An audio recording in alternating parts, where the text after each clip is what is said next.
सो अभी हम डिस्कस करने लगे हैं सिस्टम ऑफ इक्वेशंस को। ये सिस्टम ऑफ इक्वेशंस में आपके पास मोस्टली लीनियर ही होंगी और नॉन लीनियर भी आ सकती है, एक लीनियर एक नॉन लीनियर, लेकिन मोस्टली लीनियर ही होंगी आपके पास। तो इसके लिए सजेशन ये है कि इसके लिए भी सीरीज है मेरे पास, इसमें आप एडिशनल मैथमेटिक्स का चैप्टर 2 जो है ना, एडिशनल मैथ चैप्टर 2, उसकी वीडियो है वो मैं इस सीरीज इसके अंदर रख दूंगा। लिंक डिस्क्रिप्शन में मिल जाएगा आपको या मेरे चैनल के अंदर जाकर।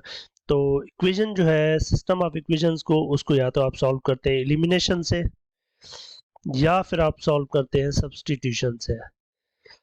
तो इस केस में आप दोनों मेथड सीख लें, सब्स्टिट्यूशन भी एलिमिनेशन भी। इस केस में ये जो है ना, ये सब्स्टिट्यूशन से बेहतर रहेगा। क्यों?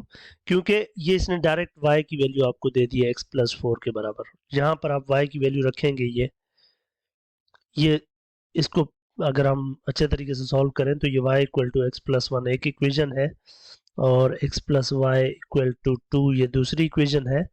तो basically what we do is, इसको हम इक्वेशन 1 कहते हैं, इसको हम इक्वेशन 2 कहते हैं। तो फिर हम क्या करते हैं, सब्स्टिट्यूट करते हैं, सब्स्टिट्यूटिंग इक्वेशन 1 एंड इक्वेशन 2। जब हम 1 को 2 में पुट करते हैं तो ये y की जगह ये वैल्यू आ जाएगी x+4। तो ये x+4 इक्वल टू 2। तो ये हो जाएगा 2x+4 इक्वल टू 2, या 2x इक्वल टू 2 - 4, या 2x इक्वल टू -2, या x इक्वल टू -2/2 यानी -1। तो x की वैल्यू -1 आ गई। अब ये हम वैल्यू इन दोनों में से किसी में भी पुट कर सकते हैं। यहाँ पर पुट करें जब -1, तो y की वैल्यू आ जाएगी -1 + 4 यानी कि 3 आ जाएगी वैल्यू। ये साइमल्टेनियस इक्वेशंस, तो x की वैल्यू -1 आ गई और y की वैल्यू 3 आ गई। तो ये आपका सोल्यूशन इसका होगा -1 का मतलब। इस से रिलेटेड आपको ये साइमल्टेनियस इक्वेशन सॉल्व करना आपको सीखनी आनी चाहिए। और इसके लिए भी जो है आप या तो आप इसको 8वीं क्लास में भी आपको मिल जाएंगी ये, नहीं तो आप मेरी वीडियो सीरीज पर जाएं और आप एडिशनल मैथ चैप्टर 2 है जो एडिशनल मैथ का, उसकी मैंने वीडियोस बनाई हुई हैं, वहाँ से आपको इससे रिलेटेड और सवाल बहुत सारे मिल जाएंगे जहाँ पर मैंने मेथड को अच्छे से डिस्क्राइब किया हुआ है। अच्छा, इसी सवाल को एक दूसरे तरीके से भी सॉल्व किया जा सकता है। By the way, how can we solve that way? Like for example, आप क्या करें, 1 बाय 1 इन पेयर्स को चेक करें कि कौन सा इन दोनों इक्वेशन को सेटिस्फाई करता है। तो ये x की जगह अगर 1 और y की जगह 5 पुट करें इसमें, पहली वाली में, तो ये हो जाएगा 5 इक्वल टू 1 + 4 इक्वल टू 5। तो ये पहली वाली इक्वेशन को सेटिस्फाई कर रहा है, लेकिन ये दूसरी को सेटिस्फाई कर रहा है, x+y यानी 1 + 5, 1 + 5 इक्वल टू, ये हो जाएगा 6, 6 इज नॉट इक्वल टू 2। तो ये वाली वैल्यू जो है ये पहली इक्वेशन को सेटिस्फाई कर रही है लेकिन दूसरी को नहीं, तो ये वैल्यू रिजेक्ट हो जाएगी। इसलिए इसी हिसाब से ये चेक करें, ये चेक करें, ये सेटिस्फाई कर लेगी। तो एक वे ये भी हो सकता है इसको सॉल्व करने का कि आप वैल्यूज x की जगह ये और y की जगह ये दोनों में पुट करके चेक करें कौन सा वैल्यू इसको सेटिस्फाई कर रहा है। That could be one of the best strategy too. ये वाला सवाल है जैसे फ़ारेनहाइट, ये कह रहा है कि the formula for converting temperature in degree Celsius two degree Fahrenheit. आपको अगर डिग्री सेल्सियस गिवन है और आपको डिग्री फ़ारेनहाइट चाहिए तो आप इस तरीके से जो है कन्वर्जन कर सकते हैं। तो यहाँ पर कह रहा है कि अगर टेम्परेचर ये सेंटीग्रेड है 20, तो इसको फ़ारेनहाइट में मतलब कितना होगा ये। तो इस जगह पर आप ये वैल्यू पुट करेंगे। F इक्वल टू आपका था 9/5 C + 32। तो आप 9/5 रखेंगे, इस C की जगह ये 20 आ जाएगा और +32 आ जाएगा। तो ये तो हो जाएगा आपका 4। तो ये 4 9 द 36 + 32 विच इज 68, यानी कि ये वाला ऑप्शन पिक होगा। तो ये वर्ड प्रॉब्लम और एप्लीकेशंस, ये आप इसके लिए जो है ना क्रैश मैनुअल में जाएं, क्रैश मैनुअल, उसमें आपको इस तरह के अच्छे सवाल और भी बहुत सारे मिल जाएंगे। क्रैश मैनुअल में जाएं और या फिर आप गूगल पर जाकर कुछ वर्ड प्रॉब्लम्स की प्रैक्टिस करें जहाँ पर आपको डायरेक्टली फार्मूला गिवन है, एक वैल्यू देकर दूसरी पूछी जा रही हो, इस तरह से आपको मतलब और ये दूसरा सवाल इस सेक्शन का वर्ड प्रॉब्लम और एप्लीकेशंस वाले का जो है, इट इन्वॉल्व्स करेंसीज, लाइक आप क्या कह सकते हैं, ये करेंसीज को इन्वॉल्व कर रहा है, या आप इसको कह सकते हैं कि बेटर टू से ये क्विंस जो है ना, क्विंस का कॉन्सेप्ट यूज हो रहा है इसके अंदर। तो इसके लिए इस पर्टिकुलर ये क्विन वाला जो है चक्कर, इसको सीखने के लिए एक बुक है मेरे पास, अगर जिसको चाहिए वो कमेंट में बताए, वो बुक मैं आपको दे दूंगा, या फिर आप खुद ही उसको सर्च करें कौन सी बुक है, let me show you over here. तो वो ये बुक है, how to solve word problems algebra, proven techniques from an expert, Mildred Johnson, Tim Johnson.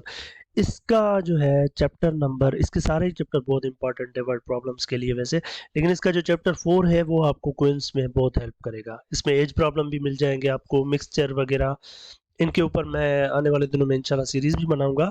लेकिन ये जो क्विंस वाला है ना, this going to be important for you for this, कि इसको अंडरस्टैंड करना है क्विंस वाले को। और भी बहुत सारे टॉपिक्स इसमें हैं जो आपको मिल जाएंगे। अगर आपको बुक चाहिए तो नीचे कमेंट सेक्शन में बता दें, मैं आपको सेंड कर दूंगा। लेकिन अब आते हैं उस प्रॉब्लम पर कि ये क्विंस वाला कैसे होता है। इसमें अगर आप जाएं चैप्टर 4 में, let me take you to chapter 4, तो it should be this is queens. तो इसके अंदर आपको पता हो, मतलब इस चैप्टर के अंदर आपको ये पता होना चाहिए कि क्विंस डाइम्स वगैरह के अंदर रिलेशन क्या होता है। तो लेकिन हो सकता है कि इसकी ज़्यादा आपको ज़रूरत ना भी पड़े इनके रिलेशंस की। और जिस तरह से आपके पास डाइम निकल ये कॉइन होती हैं, जैसे आपके पास 10 रुपए 5 रुपए होते हैं, नोट होते हैं ना, ये नोटों की तरह ही होते हैं, तो उनके ऊपर प्रॉब्लम्स आते हैं। तो अभी हम फिलहाल तो मैं आ रहा हूँ इसके ऊपर जो हम सॉल्व कर रहे थे उसी के ऊपर जो सैंपल में है, लेकिन बाद में फिर आप इसको भी थोड़ा बहुत देख लीजिएगा, ज़्यादा टाइम वेस्ट करने की ज़रूरत नहीं है, क्योंकि मुझे पता है आपको इस वक्त ये ज़्यादा समझ नहीं आ रहा होगा, क्योंकि टाइम भी अब इतना नहीं है, एक हफ्ता ही पड़ा हुआ है। चलिए इसको डिस्कस कर लेते हैं अभी। अच्छा, अब ये कह रहा है कि लारे has 7 more dimes then Nicholls. अच्छा, पहली बात तो जो एक निकल होता है ना, एक निकल ये बराबर होता है 5 सेंट के। मतलब 1 निकल जो है वो 5 सेंट के बराबर होता है। 1 निकल इज इक्वल टू 5 सेंट। और एक डाइम जो होता है वो बराबर होता है 10 सेंट के। तो अब इन दोनों चीजों को हम यूज करेंगे इसके अंदर, ठीक है। वो कह रहा है कि लारे has 7 more dimes then Nicholls. तो ज्यादा क्या है, डाइम है। सपोज कर लेते हैं कि निकल जो है वो n है, तो डाइम कितने बन जाएंगे उसके पास, मतलब सिक्के, निकल के सिक्के या नोट जो है वो n है, तो डाइम कितने बन जाएंगे। डाइम जो है वो निकल से 7 ज्यादा है, तो यानी कि n+7। और कह रहा है कि for a total value of this, एक बंदे के पास टोटल इतना अमाउंट है 1.45 डॉलर्स है। $1 कितने सेंट के बराबर होता है, 100 के। और ये 0.45 डॉलर यानी कि 45 सेंट के बराबर है। 0.45 डॉलर का मतलब है 45 सेंट। तो ये 145 आपके पास सेंट्स है बेसिकली। ये टोटल इसके पास 145 सेंट है, और इस अमाउंट के अंदर उसके पास n जो है वो निकल है, और n+7 जो है वो डाइम है। n निकल है, n+7 जो है वो डाइम है। तो सवाल ये है कि if n represent the number of nickels, which question could be used to find the number of nickels Lara has। तो चले भाई साहब, या जो भी है, लाइक द पर्सन, उसके पास n जो है निकल है, और एक निकल की वर्थ होती है 5 सेंट। तो n निकल की वर्थ हो जाएगी 5n। और एक डाइम की वर्थ होती है 10, यानी कि कीमत। तो n+7 की कितनी हो जाएगी, 10 से n+7 को मल्टीप्लाई कर दें, और ये जितना भी अमाउंट बन रहा है ये सारा अमाउंट इसके बराबर होना चाहिए, जितना उस भाई साहब या जो बहन, पता नहीं, जो भी है, ये इसके बराबर होना चाहिए। So that should be the equation that should be used. So that should be like this option, which is C. I hope that makes a bit sense to you. So now we are in the geometry section. So इस geometry के अंदर जो है ना, मतलब आपसे जो पूछा जा रहा है वो एरियाज आपको पता होने चाहिए, पेरीमीटर्स आपको पता होनी चाहिए, और उसके अलावा जो है आपको वॉल्यूम्स का कुछ पता होना चाहिए। कुछ जैसे फॉर एग्जांपल अगर आप स्क्वायर की बात करते हैं तो स्क्वायर का एरिया जो है वो हर साइड बराबर होती है, तो ये x इंटू एक्स हो जाता है, यानी साइड्स का आपस में मल्टीप्लिकेशन। और पेरीमीटर इसका चारों साइड्स का सम होता है, यानी कि 4x हो जाता है।